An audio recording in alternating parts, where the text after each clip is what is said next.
filmando aqui esse vestidinho que eu fiz o tricô, né? Que eu postei. Mas eu não fiz assim. Esse vestido eu fiz para uma menina de 3 anos, que é minha sobrinha. Ele é uma manguinha inteira.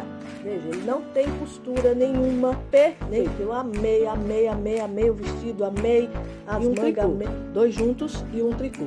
E aí quando você volta, isso aqui não de todas as canhotas, só entrar no meu canal. Em breve estarei ensinando todos os detalhes. Eu quero...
Quando você tiver com uma blusa ou a camisa que eu vou mostrar pra você já, ou como ele está agora, como esse aqui foi o resto da linha. Veja que você restinho de linha cachecol gravatinha. Você pode fazer o tamanho que quiser.